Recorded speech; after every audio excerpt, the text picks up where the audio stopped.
The gospel lesson this morning comes from the gospel according to Matthew, the 14th chapter, beginning at the 13th verse. The disciples of John the Baptist have just brought news of what has taken place with him, having died at the hands, in effect, of Herod. Now when Jesus heard this, he withdrew from there in a boat to a deserted place by himself. But when the crowds heard it, they followed him on foot from the towns. And when he went ashore, he saw a great crowd, and he had compassion for them and cured their sick. When it was evening, the disciples came to him and said, "This is a deserted place, and the hour is now late. Send the crowds away so that they may go into the villages and buy food for themselves." Jesus said to them, "They need not go away. You give them something to eat." They replied, "We have nothing here but 5 loaves and 2 fish." And he said, "Bring them here to me." Then he ordered the crowds to sit down on the grass. Taking the 5 loaves and the 2 fish, he looked up to heaven and blessed and broke the loaves and gave them to the disciples, and the disciples gave them to the crowds. And all ate and were filled. And they took up what was left over of the broken pieces, 12 baskets full. And those who ate were about 5,000 men, besides women and children.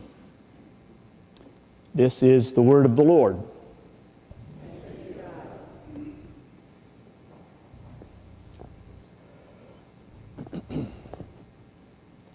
Every now and then I feel that my development as a human being is severely set back by the absurdities of living modern life. Do you ever feel that?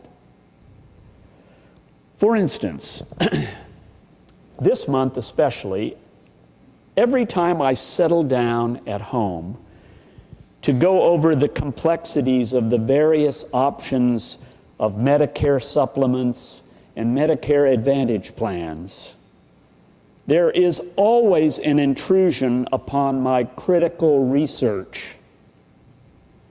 Usually it's the landline. Yes, I have a landline, and it requires me to stop and get up and look at the caller ID, which more times than not reads private caller or out of area, or even more dreadful, political call. And then I return to my work. Now, where was I? I don't think I'm the only one who is easily distracted by that kind of thing. Do any of you have that same experience? Why don't we have time to do everything we need to be able to do and stay focused sufficiently to have no intrusions? There ought to be a law of some sort about this, and I'm sure there probably is. What seems to happen, though, is that the more you want or need to be left alone, the more people want to seek you out. If there isn't a law, then that one ought to be established right now. Years ago, when we bought our first house, it was a large, multi-story, 100-year-old pile in Philadelphia. My daughters were very young then. They were about 2 years old, and Judy was still a stay-at-home mom. The largest bedroom in our house was on the 2nd floor, and it stood over the front porch, and it was really large. It had a very large radiator in it. However, nothing could prevent that room from being hot in summer and cold in winter. Unbelievably cold. It was sparely furnished. The previous owner of the house had used it as a place where a boarder stayed. God knows how that boarder could have survived in that room. But one spring, a great time for it, I decided what I would do is take my study leave at home in that room, because no one ever went there and I could be successful in my studies. My office was a bad place to have study leave, and I didn't have the money to be able to go somewhere else. So I thought, that's perfect. I'll buy books, and for a week I will simply do study. I think all of you know how this story ends, right? I was sealed off all right, but it did not prevent my daughters, who were two-year-olds, from coming up the stairs and walking into the room because they knew Daddy was there. And surely Daddy'd be glad to see them. Man, was I ever naive. But intrusions are part of who we are, right? Intrusions were certainly part of who Jesus was. We have two of them in this passage. I don't know whether you were counting, probably not, but two of them. The first of them occurs almost immediately. If you'll look, if your Bibles are still open, if you'll look at verse 14, Jesus had withdrawn. He'd gotten in a boat and withdrawn in order to be by himself. But then we're told, when he went ashore, he saw a great crowd. That first intrusion, it seems to me, has to do with life issues.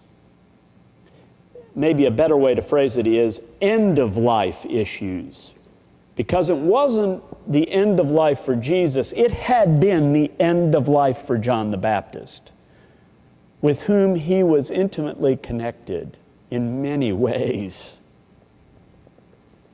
So what would you feel if you suddenly wanted to be by yourself and process something like what happened to John, and maybe even reflected on whether that was going to be your end as well, and you got out of the boat to see a nice big crowd of people? I can tell you I would have deep emotion about it. Not all positive. But we're told that Jesus had deep emotion about it. One heck of an intrusion. And what his response was feeling for and with that crowd and curing their sick. Now, if that doesn't take energy, I don't know what does. If he is completely tapped out and suddenly he's confronted with the crowd and healing their sick,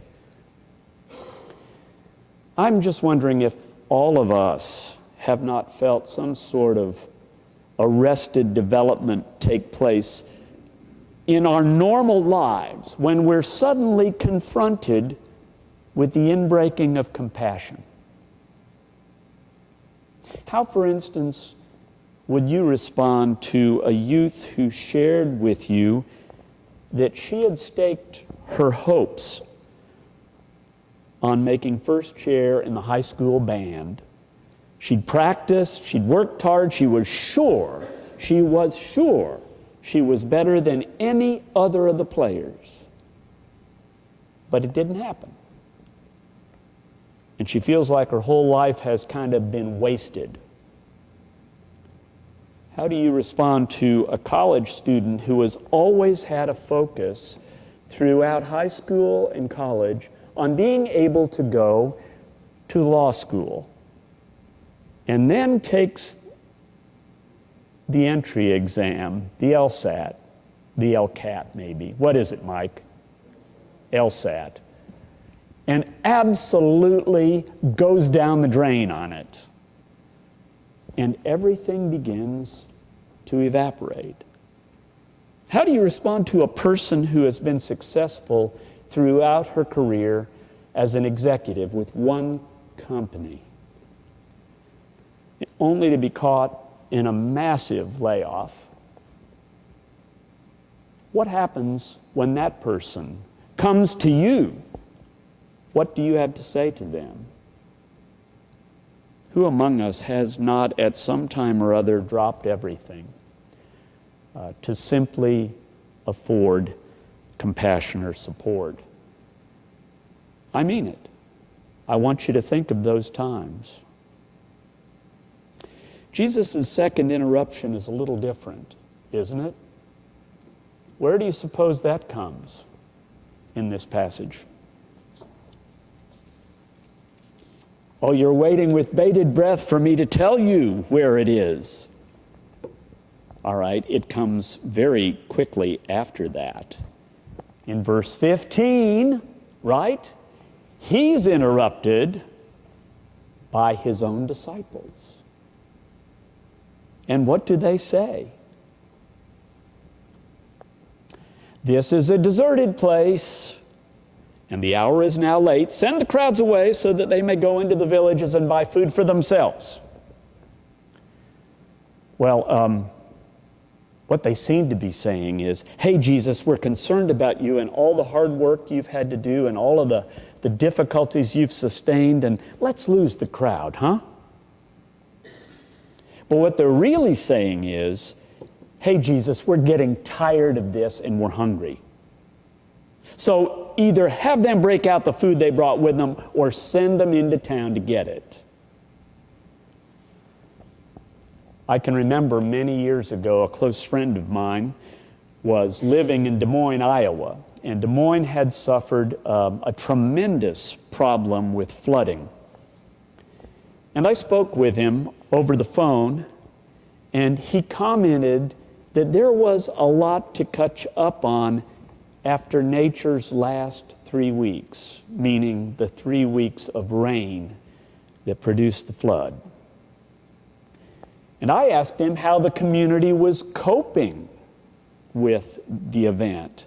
And he said in 2 ways. Many of those who were well off just packed up and left. And others desperately were involved in the sandbagging of the river. Not all of our interruptions need to be responded with compassion. Jesus is interrupted by the disciples who are stuck.